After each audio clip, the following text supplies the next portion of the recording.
ओम सजात्म स्वरूप परम गुरु शुद्ध चैतन्य स्वामी ने नमः। सद्वादिनय षट द्रव्य गुण पर्याय और क्रमाण का जड़ कर्म चेतन बंध का हर कर्म के अवसान का कह कर स्वरूप यथार्थ जग का जो किया उपकार है उसके लिए जिन वाणी माँ को वंदना शतवार है वंदना शतवार है। सम्यक दर्शन के स्वरूप को, सम्यक दर्शन की महिमा को समझने का प्रयास कर रहे हैं। इस सम्यक दर्शन को पाकर जीव सम्यक दृष्टि बन सकता है और ऐसे सम्यक दर्शन और सम्यक ज्ञान के आधार पर सम्यक चारित्र रूप अपनी आत्मा की स्थिरता की ओर बढ़ सकता है। इसलिए यहाँ कह रहे हैं कि आत्मा के साथ यदि संबंध नहीं होगा श्रद्धान के बाद तो किसके साथ होगा। जिसे ऐसी श्रद्धा तथा ज्ञान होता है अब वह शरीर आदि को संबंध को अपना कैसे मानेगा। अब ये साथ में बताया, जिसको आत्मा का स्वयं का श्रद्धान हुआ वो शरीर आदि और उसके आश्रित संबंध को अपना कभी नहीं मानेगा। मान्यता की बात है। अभी चौथे गुण स्थानक में उनके संग में भले रह रहा है, वहां राग है पर मोह नहीं है, अपनत्व नहीं है, एकत्व नहीं है, मैं और मेरापना नहीं है। बाहर से जीवों को लग रहा है कि देखो संसार में रह रहा है, दुकान पे जा रहा है, सारा कार्य कर रहा है, सम्यक दृष्टि जीव राज्य भी चलाता है, युद्ध भी लड़ता है, शाहीक समकिति की बात है। तो इससे कोई बड़ी बात नहीं है। अपनी अब अपने को चेकिंग अपने पे करना है, दूसरे पे नहीं कि मैं कहाँ हूँ, क्या मैं इस तरह रह सक रहा हूँ संसार में रह के, और नहीं रह सक रहा तो उसका पुरुषार्थ करने का प्रयास करना है। इसलिए कहते हैं कि उस सम्यक दृष्टि जीव को स्वभाव का संबंध कभी टूटेगा नहीं और पर का संबंध कभी वह मानेगा नहीं। बस यही धर्म है और इससे ही मुक्ति है। बस ये धर्म, सत्य धर्म, स्वभाव के लक्ष्य से धर्म आ जाए जीवन में तो वो जीव सच्चा मुमुक्षु बनकर मुक्ति की ओर, मोक्ष की ओर बढ़ने का पात्र है। एक सेकंड मात्र का भेद ज्ञान अनंत भव का नाश करके मुक्ति प्राप्त कराता है। इसलिए निरंतर भेद ज्ञान भाना ही योग्य है। इसलिए कहा दर्शन शुद्धि से ही आत्मशुद्धि संभव है। अब आगे का प्रकरण लेते हैं। जीवन का कर्तव्य, ये जो मनुष्य भव मिला है उसका जैसे शॉर्ट में कहे तो एक ही कर्तव्य और एक ही आवश्यक व्यवहार से हम जो भी करें। अध्यात्म तत्व की बात समझने को आने वाले जिज्ञासु की वैराग्य और कषाय की मंदता अवश्य होती है, अथवा यह कहना चाहिए कि जिसे वैराग्य होता है और कषाय की मंदता होती है उसी को स्वरूप को समझने की जिज्ञासा जागृत होती है।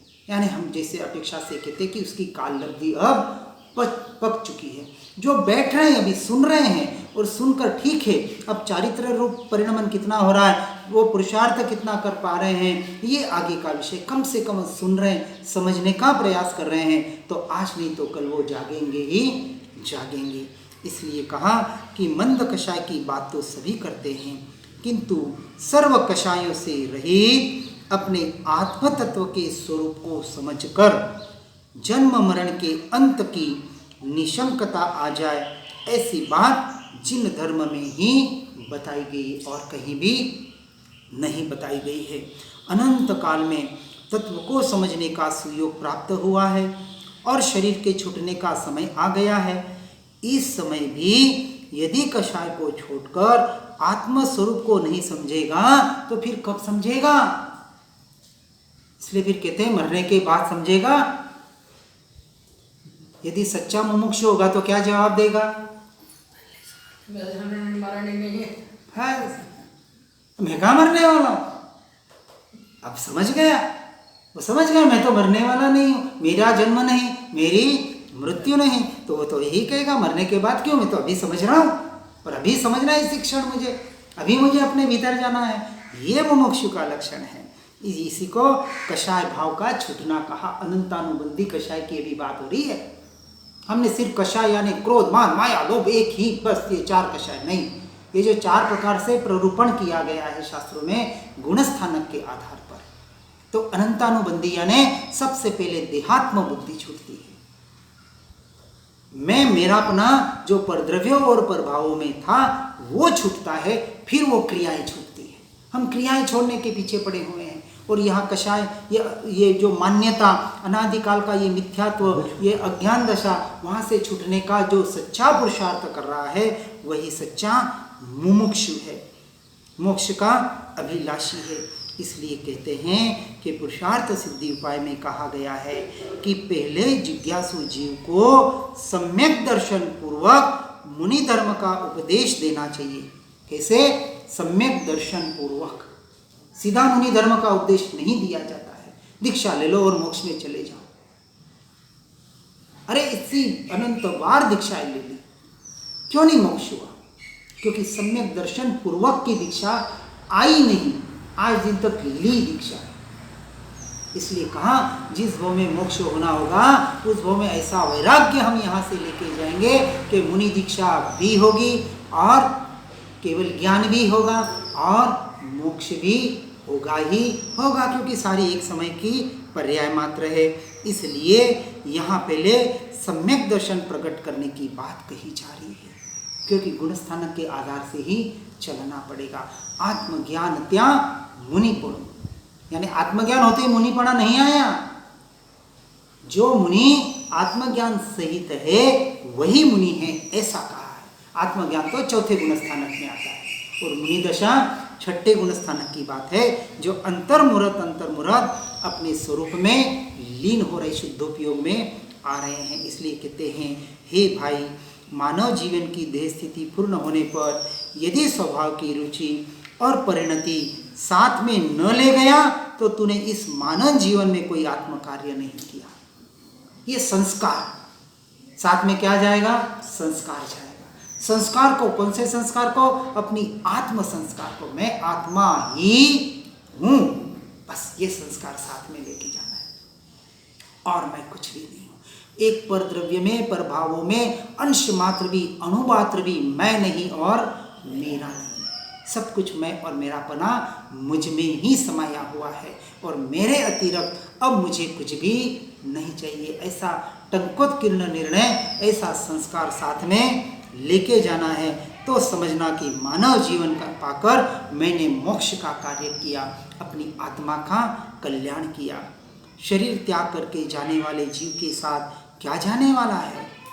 यदि जीवन में तत्व समझने का प्रयत्न किया होगा तो ममता रहित स्वरूप की रुचि और परिणति साथ में ले जाएगा।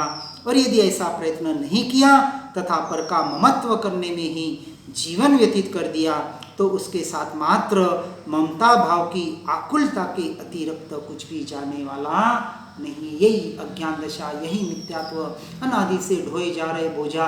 और अब कितना बोझा ढोएंगे?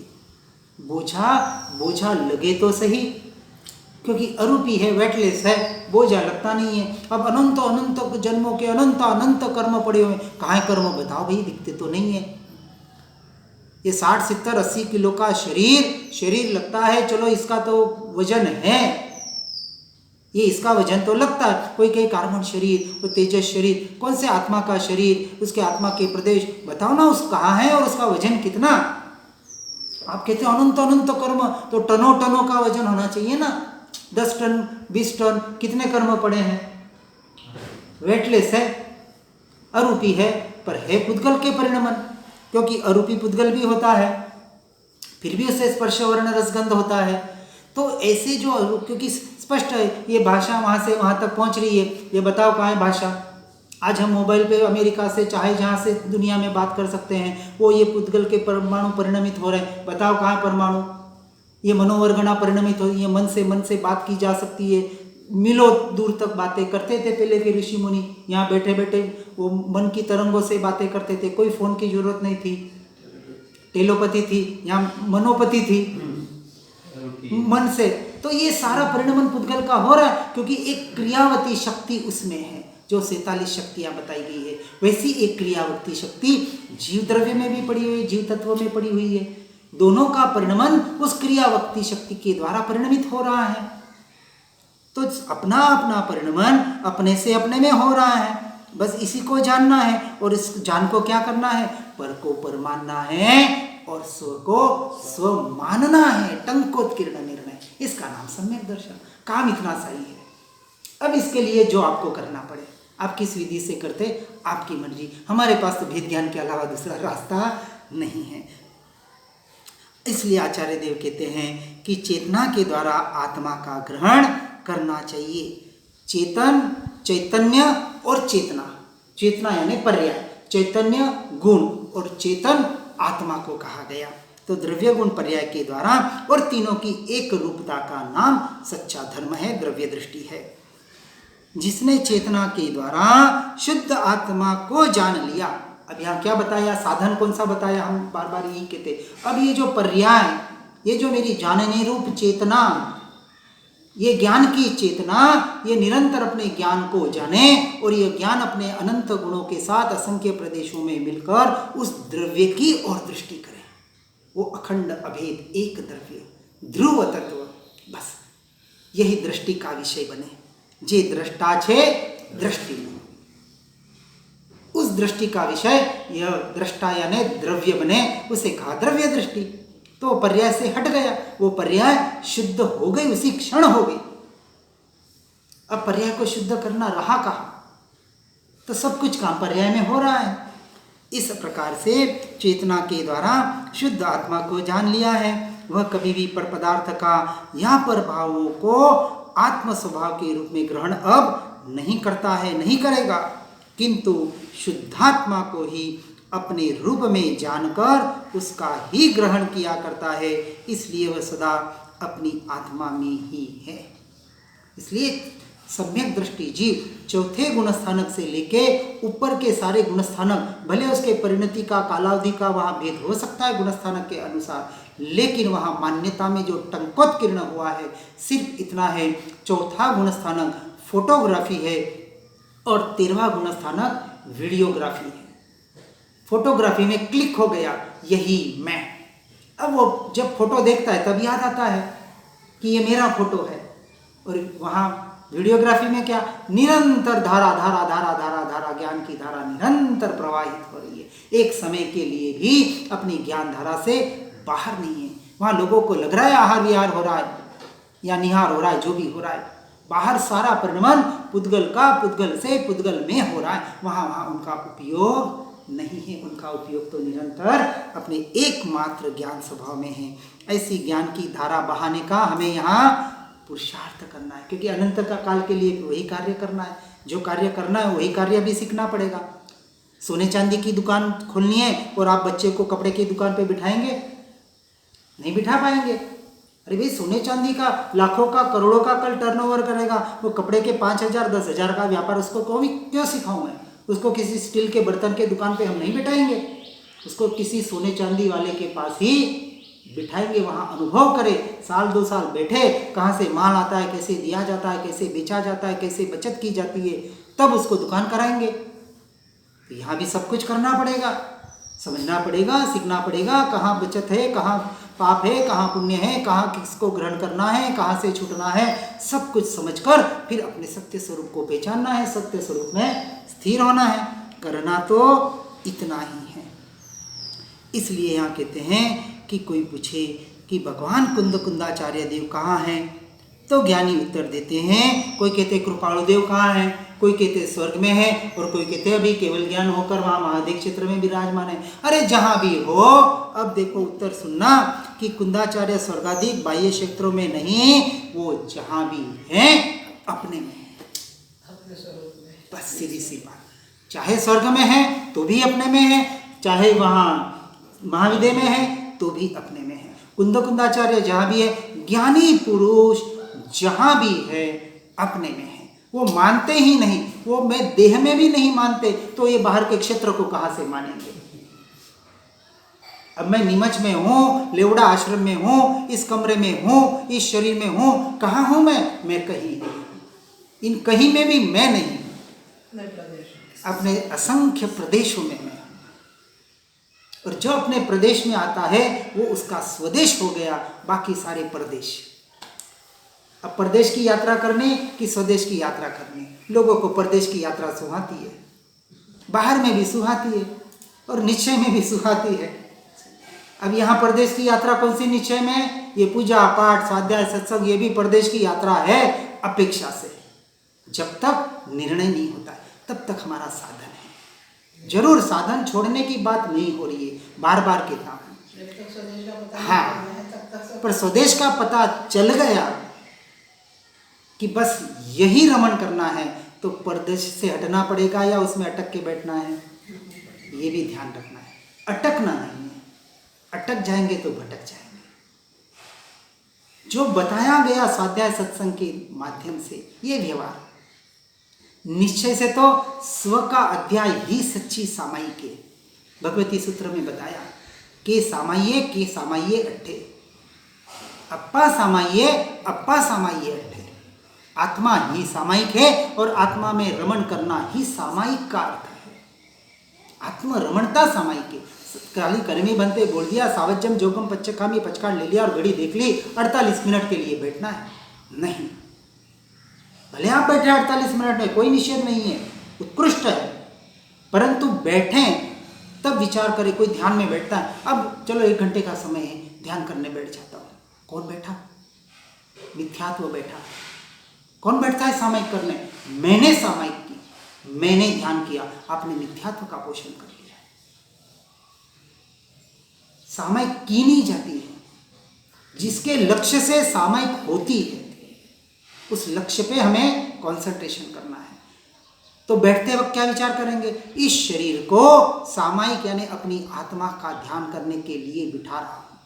वास्तविक आप कुछ नहीं कर रहे, आत्मा बिठा नहीं सकता, उठा, पर एक अपेक्षा से, एक विकल्प, कम से कम भेद ज्ञान तो हो कि ये जो क्रिया हो रही है ये मनोवचन की काया की क्रिया हो रही है, मेरी नहीं है।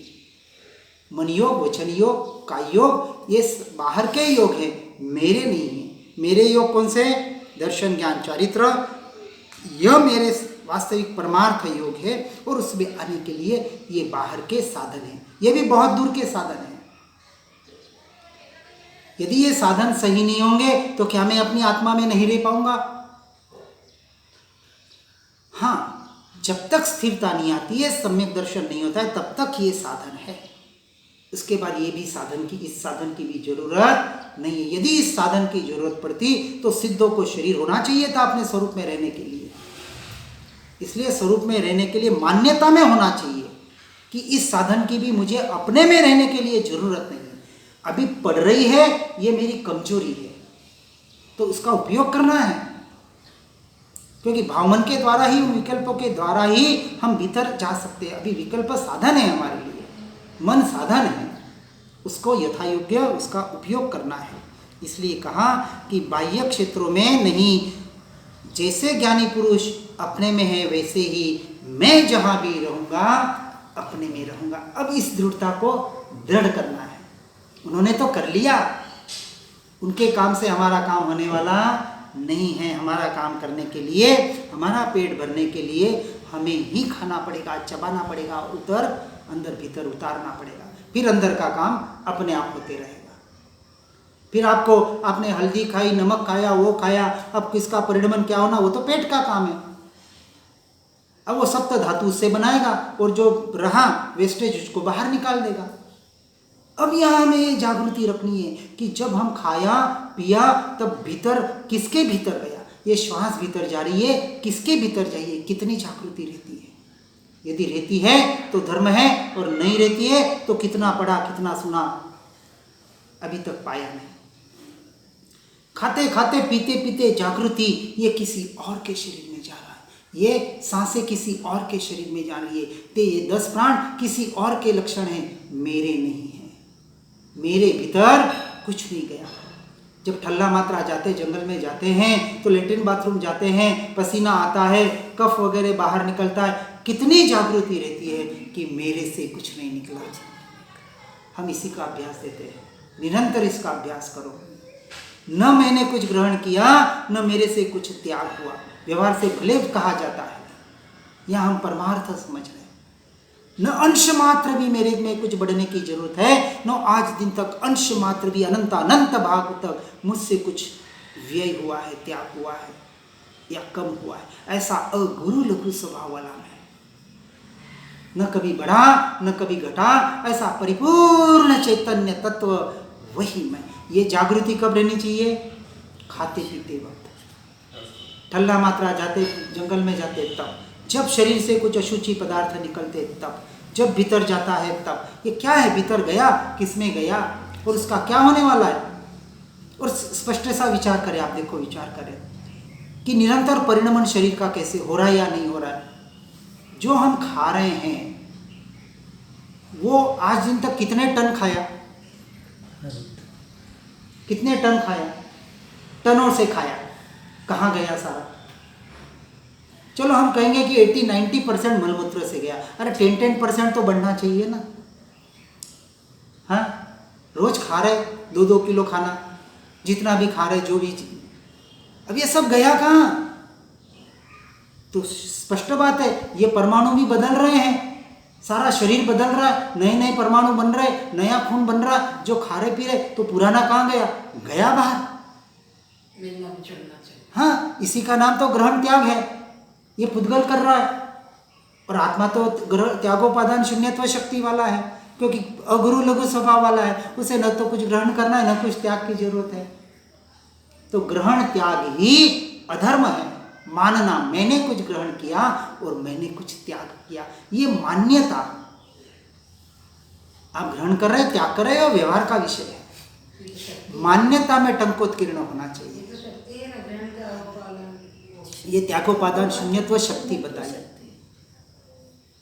मैंने आज दिन तक एक अंश मात्र के भी पर का न ग्रहण किया है, न कर सकता हूं, न मुझे जरूरत है, और न मैंने किसी का त्याग किया है, न त्याग कर सकता हूं, न त्याग मुझसे होता है, क्योंकि परिपूर्ण तत्व मेरे से एक अंश मात्र भी निकला ही नहीं, निकल ही नहीं सकता। ऐसा मेरा स्वभाव, वो स्वभाव के लक्ष्य से फिर सहज ही बाहर ग्रहण त्याग होते जाता है। करता नहीं है वो जी, बाहर से लगता है कि ये ग्रहण कर रहा है और त्याग कर रहा है। व्यवहार से तो बोला जाएगा, शब्द है व्यवहार के लिए, इसलिए तो कोई गुरु मुझे को। हाँ, इस बात को बहुत गहराई से समझना है। नहीं तो हम पढ़ते हैं, सुनते हैं, ये प्रयोग नहीं करते हैं। खाते पीते उठते बैठते वो जागृति रहनी चाहिए, अवेयरनेस। इसका नाम जागरण है, इसका नाम सच्चा धर्म है। कितना पढ़ा, कितना सुना, वो तो एक जानकारी हो गई, एक शब्द ज्ञान हो गया। उसका उपयोग करना है। उपयोग, योगों के समीप रहना। योग में नहीं हूँ, योगों के समीप रहने वाला वो मैं हूँ। यूज करना। हाँ, यूज तो करना ही पड़ेगा। जो ज्ञान लिया है उसका उपयोग करके तो उपयोग में जाएंगे।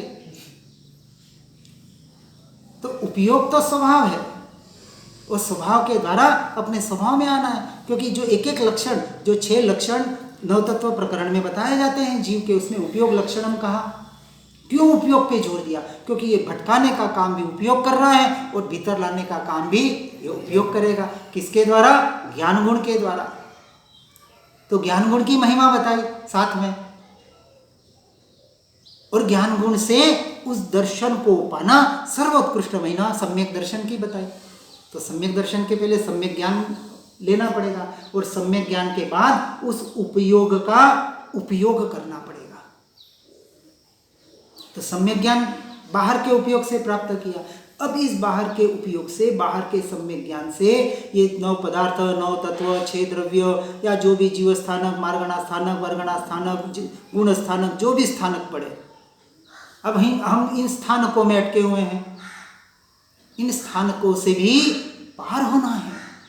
सिर्फ समझने के लिए स्थानक है, फिर सबसे अतीत, फिर इन बाहर से सारे नयातीत, पक्षातीत, सबसे अतीत होके एकमात्र द्रव्य का उपयोग, एकमात्र लक्ष्य अपनी अपनी योग्यता के अनुसार हमें आगे बढ़ने का पुरुषार्थ करना है। इसलिए कहते हैं जिसने कभी किसी पर पदार्थ को अपना नहीं माना और एक चेतना स्वभाव को ही निज स्वरूप अंगीकार किया है, वह चेतना स्वभाव के अतिरिक्त अन्यत्र कहाँ जाएगा। जिसने चेतना के द्वारा अपना आत्मा ग्रहण किया है वह सदा अपनी आत्मा में ही टिका रहता है। जिसमें जिसकी दृष्टि पड़ी है उसमें वह सदा बना रहता है।